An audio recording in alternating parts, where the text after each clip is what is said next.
Jeffrey Bradshaw is a senior research scientist at the Florida Institute for Human and Machine Cognition in Pensacola, Florida. His PhD is in cognitive science from the University of Washington, and his professional writings have explored a wide range of topics in human and machine intelligence.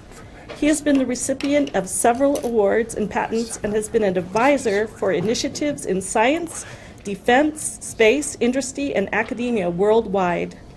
Jeff has written detailed commentaries on the Book of Moses and Genesis 1 through 11 and on temple themes in scriptures. He was a missionary in France and Belgium and served in many capacities, more recently with his wife Kathleen as missionaries in the Democratic Republic of the Congo and at the Congo-Kinshasa Temple, and also for the Church History Department. Jeff and his wife Kathleen are the parents of 4 children and 15 grandchildren. And we want to take a moment here to mention that Jeff is the vice president of the Interpreter Foundation and has done a tremendous job and lots of work in preparing and organizing this conference, and we want to extend our thanks to him for that. His topic is Moses 6 through 7 and the Book of Giants, Remarkable Witnesses of Enoch's Ministry. Thank you, Jeff. Thank you very much. It's been such a feast for me to be here. I've loved the Book of Moses all my life, and this just has increased my love for it. My presentation, as Joanne just said, is about Moses 6 and 7 in the Book of Giants. Kent earlier mentioned the books of 1st and 2nd and 3rd Enoch that you've probably heard of, but the Book of Giants is a relatively new one, which I am going to suggest is a very fruitful source of witness, really, for the antiquity of the Book of Moses. There are varying explanations for how such a novel, expansive, and coherent work as such as the Book of Moses Enoch account, purporting to be a true account of ancient historical figures, could have been produced by a relatively unschooled translator in a very short amount of time.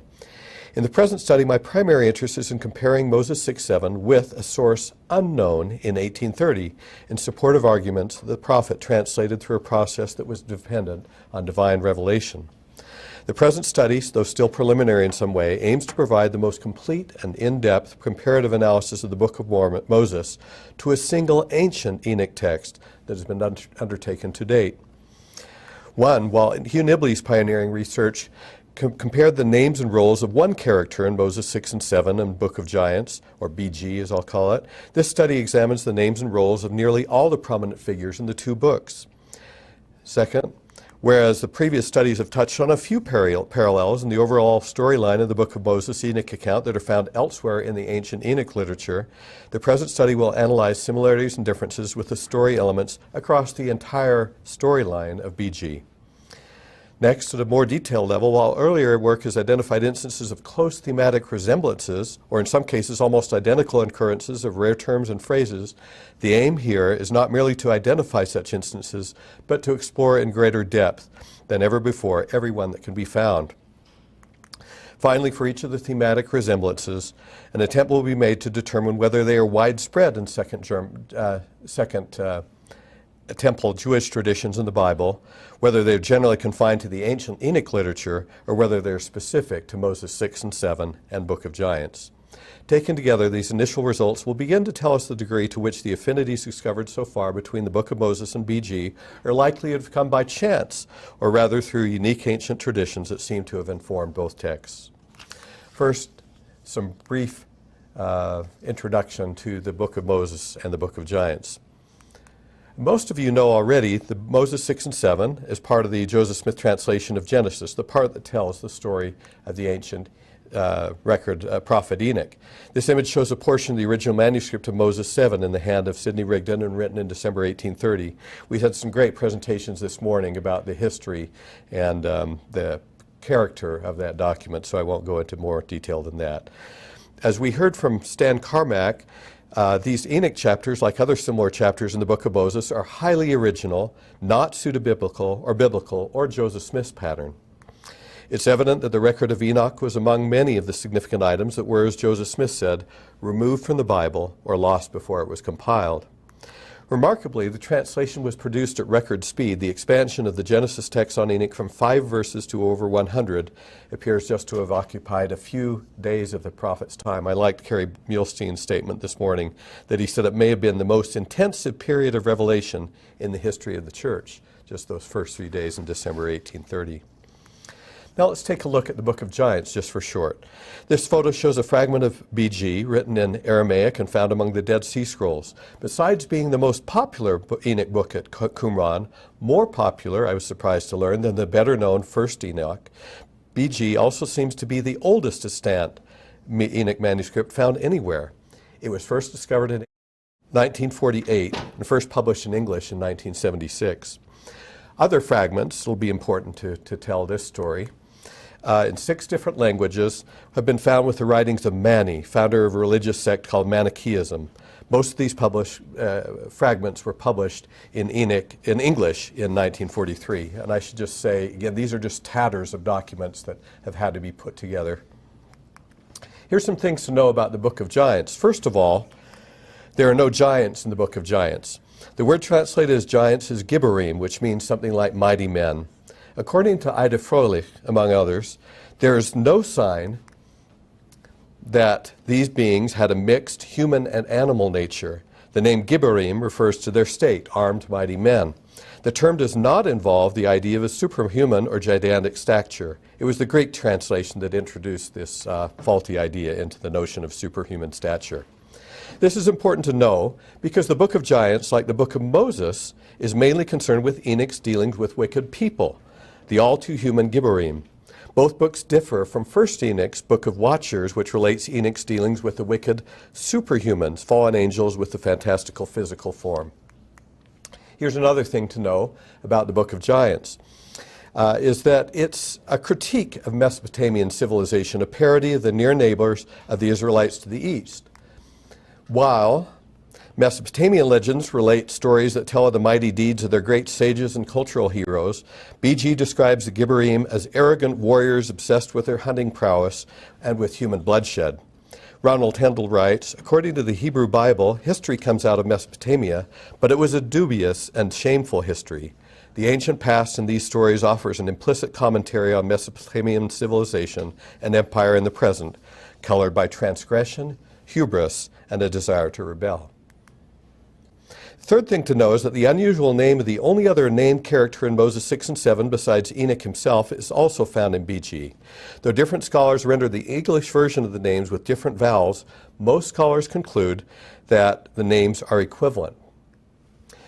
For example, non-Latter-day Saint scholar Salvatore Torre Cirillo concluded, quote, the name Mahue in BG and the names Mahujah and Mahujah in the Book of Moses represent the strongest similarity between the Latter-day Saint revelations on Enoch and the pseudepigraphal books of Enoch, specifically BG. The important discovery about this shared name in BG and the Book of Moses, along with several other significant findings, was made by Hugh Nibley in 1976. It caught the attention not only of Cirillo, but also at least one other non-Latter-day Saint scholar, Matthew Black, a co-editor of the first English translation of BG. If you're watching during some of the breaks, you've seen the little video that is put together in conjunction with the book Hugh Nibley Observed that talks about how Matthew Black was so intrigued that he planned an impromptu visit to BYU to find out more about the Book of Moses. I refer you to that for more on one of the sister sites. Now to a summary of the first area of analysis, to study the prominent names in BG in the Book of Moses. This table is going to summarize the results. Prominent names with similar characteristics are grouped together in each row. To begin with, remember that there are just two names mentioned in Moses 6 and 7, Enoch and Mahujah or Mahujah. As to BG, scholars have observed that BG is unique in comparison to all other known contemporary Jewish apocalyptic literature because it actually provides a name for some of the Gibborim in the Enoch story. So starting with Oya and Haya, who you see here, prominent scholars agree that these two names were invented by the BG author as a form of wordplay. The two named individuals are prominent in BG but show up nowhere else in ancient sources, nor do they appear in Moses 6 and 7. As part of detailed arguments within the full paper, reasons are given for my concurrence with the scholarly consensus that these two names are fictive, created ad hoc to enhance the BG storyline. Next are Shemichasa and Barakel. These and other names like them in BG belong to the fantastical Watchers. They are also found in 1st Enoch, and in both cases seem to have arisen from older Watchers traditions. Like Oya and Haya, the forms of the name indicate wordplay. The full paper concludes that they are intended to be representative types rather than unique historical characters. Then we have Gilgamesh and Chobabish, unique to BG within the ancient Enoch literature. The equivalent of both these names is found in the Mesopotamian Epic of Gilgamesh, making the names considerably older than the others discussed so far. Most scholars do see Mesopotamian influences in BG, and in terms of historicity, Gilgamesh appears in the list of Sumerian kings and would have flourished about 2700 BC in their records. However, despite the evidence that Gilgamesh may have been a historical character, BG scholars see the inclusion of the names Gilgamesh and Chobabish as a simple borrowing from the widely known Gilgamesh epic in order to associate their corresponding literary characters in BG with the perceived hubris of the Mesopotamian hero culture. Now it gets more interesting. What about Enoch? He's known by that name throughout a large literature in ancient Jewish and Islamic tradition, as well as in the Bible and Moses 6 and 7.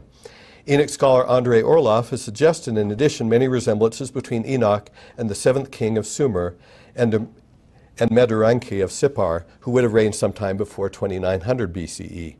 Certainly, Enoch was not invented whole cloth at Qumran. Finally, let's look at Mahujah. Prominent Latter-day Saint scholars have argued that the various combinations of the names sharing his row in this table, though outwardly different in their form, are related. Because the arguments for this conclusion are complex, those wanting to know more should consult a previously published paper that's devoted to that subject. So, summarizing the first major result of the present study, and all we can do is a summary here during this half hour. The results of the full analysis provides evidence that Enoch and Mahujah differ from the other names in the table not only because there is no known literary motivation for their appearance in BG, but also because both names have a plausible ancient Mesopotamian prehistory. In short, of all the prominent names in BG, Enoch and Mahujah, the only two names that appear in the Enoch story of the Book of Moses, also seem to be the most historically plausible. Now let's look at the storyline. This table summarizes the results of an investigation to find out which major elements in the storyline of the Book of Moses are included in BG and in other ancient Enoch literature. We distinguish three types of elements. One, elements that are part of what we're calling the narrative core, shown in black type. Two, elements that contain material relating to sacred teachings, heavenly encounters, or rituals, the kinds of things that David Calabro discussed in his paper today. And three, elements that are unique to BG, appearing nowhere else in the ancient Enoch literature. Do you notice a pattern? Here's what I began to notice when I first put this table together.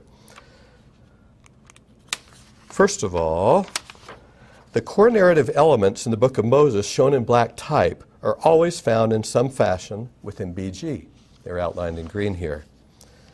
Secondly, and this was a real surprise to me, the sacred elements in the Book of Moses, shown in blue, are always missing in BG, though they are found in some fashion elsewhere in the ancient Enoch literature. Again, details in the paper. The BG unique themes, shown in red, generally feature the comical twins Oya and Haya, the two BG names that most look like they were invented whole cloth. So those are things that you just don't find anywhere else. They seem to be filling in some literary gaps.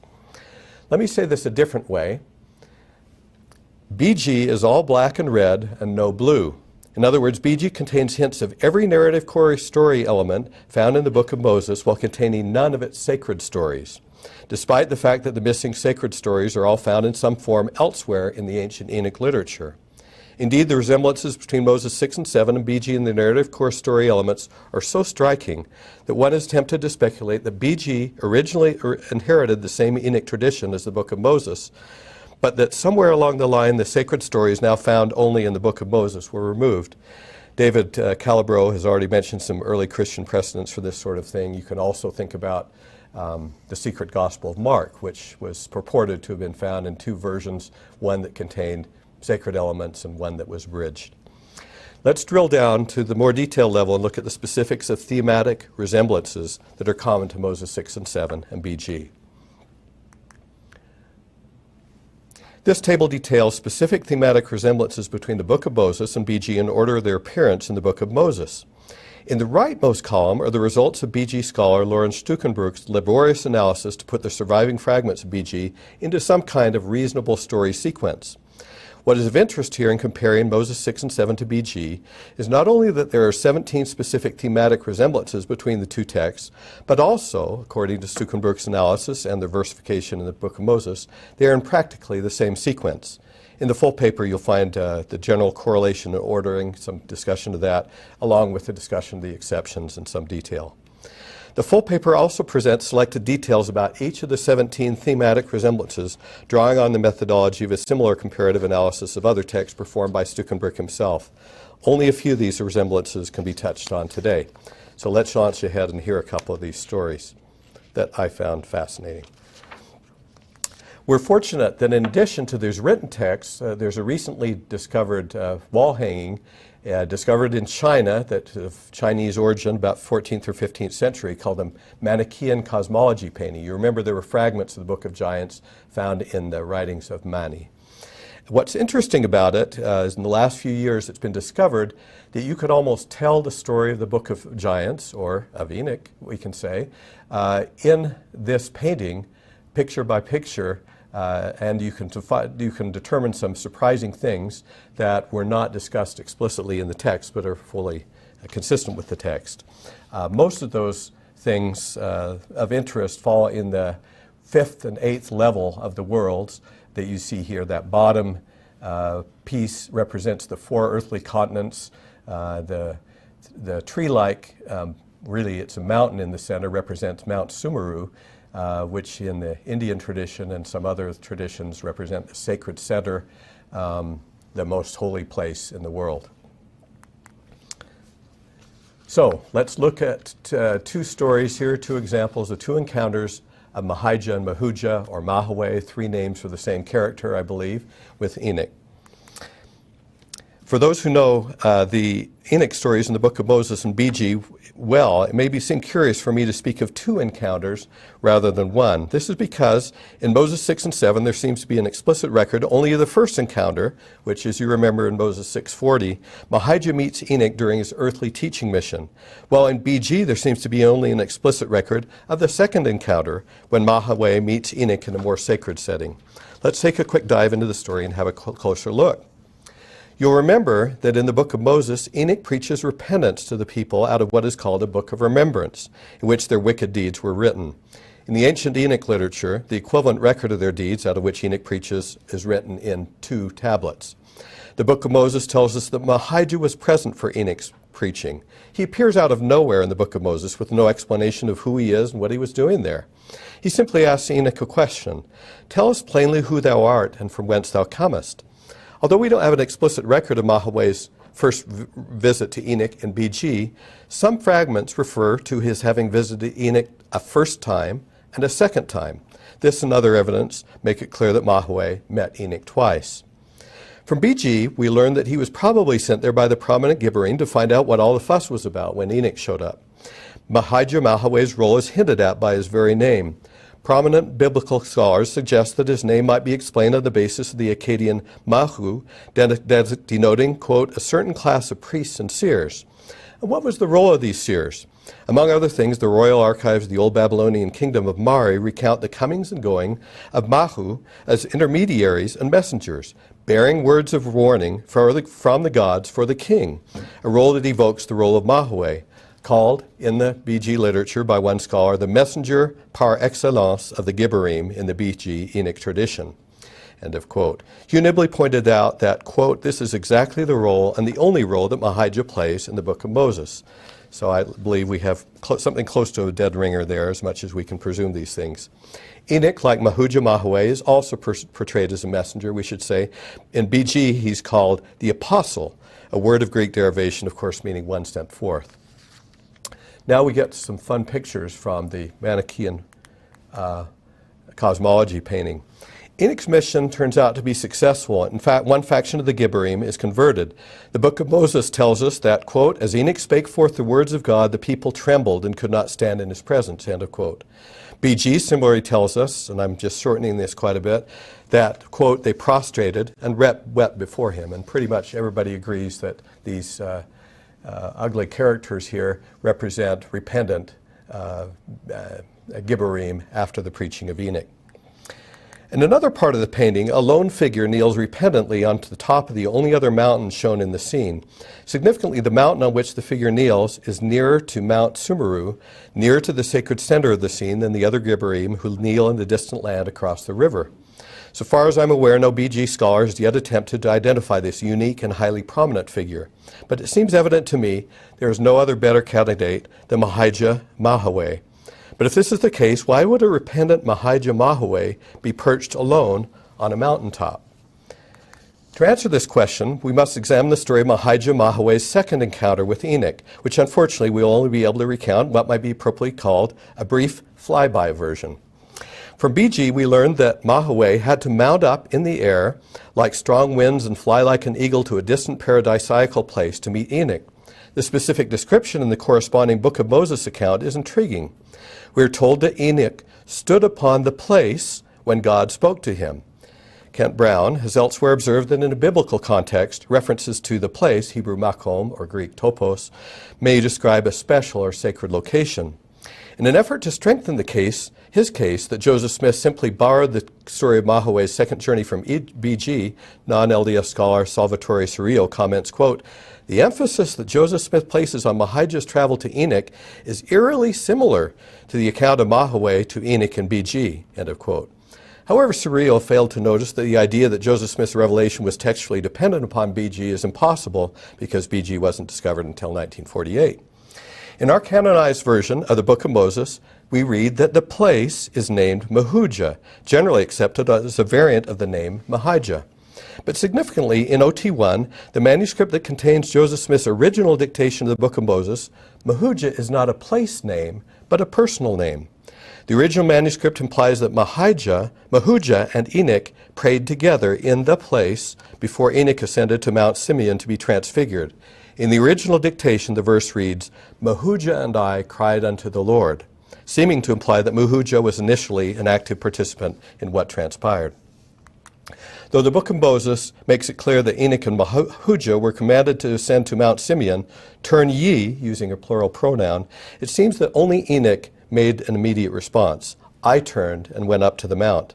Moses 7:3 relates that as Enoch stood upon the mount, the heavens opened and he was, quote, clothed upon with glory. Second and third Enoch purport to describe the process by which Enoch was clothed upon with glory in more detail. As a prelude to Enoch's introduction to the secrets of creation, both accounts describe a, quote, two-step initiatory procedure whereby, quote, I'm just reading the standard Enoch commentary, the patriarch was first initiated by angels and after this by the Lord himself. In second Enoch, God commanded the angels to extract Enoch from his earthly clothing and anoint him in my delightful oil and put him in the clothes of my glory, end of quote. Third Enoch tells us that after Enoch was changed, he resembled God so exactly that he was mistaken for him. As Professor Brown indicated, that's the story of Adam and ideally the story for every exalted person. Note that in Moses 7:2, what seems to be the second and only reference to a named individual other than Enoch in the account of Moses 6 and 7, the name reads Mahujah instead of Mahujah. Is this just a scribal error? Well, here we get into a little bit of speculation. But in reflecting on that question, I digress to wonder whether the change in reference from Mahujah to Mahujah in this instance is a parallel to the wordplay in the slight alterations to former names and bestowal of new names on Abram, Abraham, or Sarai, Sarah. As usual, BG is even more reticent to describe sacred events in detail than the Book of Moses, simultaneously seeming to highlight both Enoch's personal investment in the spiritual progress of Mahujah Mahoway and the sacred symbolism of names. BG obliquely relates only the brief remembrance of Mahujah Mahoway that Enoch, quote, very affectionately called out my name. Enoch scholar Jens Wilkins comments, one is tempted to postulate an emotional relationship between Mahoway and Enoch. In BG, as Mahoway departed, Enoch spoke to him one last time, poignantly punctuating his final call with a reference to Mahoway's parentage. I call you, O son of Viragdad. I know this, you are like some of them, end of quote. The statement proves to be a portentous warning. The sense of the warning seems to be, you are too much like some of them. In other words, Mahujah, in his seeming reluctance to fully embrace Enoch's call, dangerously resembled the wicked faction of the Gibborim. If additional speculation can be tolerated, the ending of the BG story of Mahujah might be seen as a sort of parable that evokes the themes of Jesus' encounter with the rich young ruler. Like the rich young ruler, we might say in modern terms that Mahujah was offered the gift of eternal life if he would follow the path he had begun as a disciple of Enoch, to its end through complete obedience to the law of consecration, as eventually was observed by Enoch's people in Zion. Sadly, after his promising but brief encounter with Enoch in a sacred place, where together, according to the original manuscript of Moses 7:2, they cried unto the Lord, a place where Enoch called him by name very affectionately, and in sorrow warned him that he was too much like some of the wicked Gibborim. It seems that Mahujah ultimately sided with Enoch's wicked opponents and perished with them. BG records these words as a lament for Mahujah's violent death, quote, "Slain, slain was that angel who was great, that messenger who they had. Dead were those who were joined with flesh." We have time today for only a glimpse of one more story from the epic story of Enoch, the gathering of the righteous. Unfortunately, there isn't time to relate the details of the war between the repentant and wicked factions of the Gibborim. You remember the strange phrase in the book of Moses Enoch account where it says, after a description of a great battle, quote, that the roar of lions was heard out of the wilderness. BG records the lament of one of the defeated Gibborim who says in similar terms, after a battle, that the roar of wild beasts has come. You'll also recall that the righteous were brought to a place of safety where the Lord came and dwelt with his people, and the Lord called his people Zion. According to BG, 4 angels ultimately led the wicked to their eventual destruction in the east, away from the sacred center, while the righteous went westward to inhabit cities near the feet of the holy mountain. Quote, one half of them eastwards and the other half westwards, toward the foot of the Sumerim mountain, into 32 towns which the living spirit had prepared for them in the beginning. End of quote. The mention of divinely prepared towns in BG recalls descriptions of the city of Enoch in the book of Moses. In further detail that parallels the book of Moses, observe that BG describes the righteous dwelling, quote, on the skirts of 4 huge mountains. Significantly, this image recalls Moses 7:17, which relates that the righteous were blessed upon the mountains and upon the high places and did flourish. Enoch scholar Gabor Kosa sees the 32 palaces shown here at the top of the mountain as implying, and 32 probably is an Indian Manichaean addition to have 32 because that was a number associated with Mount Sumeru. But the scholar sees this as implying a divine association. This is reinforced by the presence of 3 divine figures. Where are we? Okay, the 3 divine figures there at the top, standing in front of the 33rd palace, with the central figure seated on a lotus throne and 2 acolytes standing on either side. All in all, continues Kosa, this seems to indicate the purely divine nature of this Manichaean Mount Sumeru, end of quote. Though Kosa recognizes the seeming correspondence between the 32 palaces at the top of Mount Sumeru and the report of BG of 32 towns in the text for the repentant Gibborim at the base of Mount Sumeru, he finds it difficult to reconcile the fact that the palaces at the top, quote, are definitely not towns, neither are they at the foot of the mountain, end of quote. In trying to understand this anomaly, it may be significant that the book of Moses chronicles a transformation of the earthly Zion, symbolically located in the foothills of the mountain of the Lord, into a heavenly Zion. Quote, and Enoch and all the people walked with God, and he dwelled in the midst of Zion. And it came to pass that Zion was not, for God received it up to his own bosom. And from thence went the saying, Zion is fled. Where in all the ancient Enoch tradition do we find anything close to this gathering of Enoch's repentant converts to a mountainous place of purely divine nature? Nowhere else, only in the book of Moses and the book of Giants. Now onward, very quickly, to the results of our comparative analysis. For the answer to the question, are these resemblances clearly there by chance? A first question that might be asked is this: what proportion of identified thematic resemblances of Moses 6:7 to ancient Enoch texts are in BG versus other Enoch sources? That answer is 17 of the 24. Nearly 2/3 of the total are found in BG. Of course, results of this time will always remain tentative because new resemblances can in principle always be found. Previously identified resemblances can always be disputed or reclassified. However, considering especially the relative brevity of BG, about 3 pages in Martinez translation, and it depends on others, but just think of how short that is. The number of currently identified thematic resemblances to Moses 6:7 is remarkable. To get a better handle on the density of thematic resemblances to Moses 6:7 within the brief extant fragments, really tatters, of BG, a comparison to the size of 1st Enoch may be useful. Because 1st Enoch is so much longer than BG, any claim that 1st Enoch is more related to Moses 6 and 7 than BG would need to demonstrate, according to our best current estimate, roughly 8 to 50 times the number of thematic resemblances in 1st Enoch than can be found in BG. However, in actuality, the parallels in 1st Enoch are not only fall short of that magnitude, but also are generally looser and less relevant than those in BG, especially if one excludes the Book of Similitudes that Kent has just talked about. I'm going to move rather quickly and just mention, though, that besides this great density, remember that they're in almost the exact sequence, which is quite something to achieve by chance. Let's look at the next level down. Those thematic resemblances of Moses 6:7 to ancient Enoch's texts are stronger and more specific than others. Some are than others. It seems important to discover how many of these resemblances could be found in the Bible or other ancient Jewish texts versus in Enoch's texts only. Again, the results were impressive. Of the 24 resemblances identified, 16 were to themes that are rare or absent outside the Enoch literature. Thus, it seems that the Book of Moses is not just hitting on themes in the Enoch literature that are commonly found in biblical and Second Temple texts. Instead, Moses 6 and 7 seems to be well tuned in to the many specifically Enoch-related motifs. Finally, we've already seen that Moses 6 and 7 contains more thematic resemblances to BG than to all the other ancient literature, Enoch literature combined. But how many of these resemblances are unique to BG? The answer: fully 6 of BG's 17 resemblances are found only in BG. Although the Book of Moses is broad enough in scope that it matches other ancient Enoch texts in significant ways, yet it seems to be related in a uniquely close fashion to the themes of BG. Now we'll move toward the conclusion. I won't go through these in detail. We saw that the names, Enoch and Mahujah, are plausible, and they both appear in both books.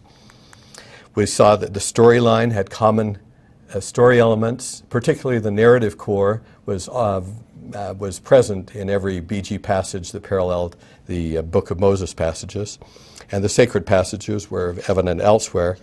Finally, in terms of thematic resemblances, we were looking at what proportion were in BG, and overall, through the different things I just presented, you're able to see it's a very powerfully close text to the Book of Moses. In light of these findings, it does not seem unreasonable to me to conclude that an Enoch book that was buried in the rubble until 1948 and an Enoch book that was independently translated in 1830 may be related, despite admittedly important differences in provenance, perspective, and contents. It's my hope that all scholars interested in the nature and origins of the Book of Moses will include such evidence of literary affinities of Moses 6 and 7 to the ancient Enoch literature as they pursue their work. I love the Book of Moses. It is a joy and privilege to live in a day when it's widely available, putting us in a position where we can sound the depths of its inspiring stories and eternal verities to our heart's content. Just as prophets have spoken of God's hand in the advances of new technologies we see in our day, I believe He's equally willing to help us in the discovery and elucidation of ancient documents that strengthen our witness and increase our understanding of restoration Scripture. I believe that many new discoveries relating to ancient Scripture are yet to be made, and that the Lord expects us to actively seek them out, since only the Latter-day Saints hold the keys to understanding and applying them vigorously in their fullness. Hugh Nibley wrote that discoveries in ancient digs and ancient texts, witnesses that truth restored in our day were also known in former times, are a, quote, reminder to the saints that they are still expected to do their homework and may claim no special revelation or convenient handout as long as they ignore the vast treasure house of materials that God has placed within their reach, end of quote. May we all resolve to search and understand with greater diligence the vast treasure house of materials that God has placed within our reach, is my prayer. Thank you very much. Thank you so much. And with some fascinating and beautiful images. we have time, I'll ask you a little bit about that. But my first question is, there is such a vast and growing corpus of scholarly publication and information on the books of Enoch, and now the books of Enoch and the Pearl of Great Price. Where might a Latter-day Saint who is not familiar with the scholarly literature but is interested in learning about the books of Enoch go for some beginning resources?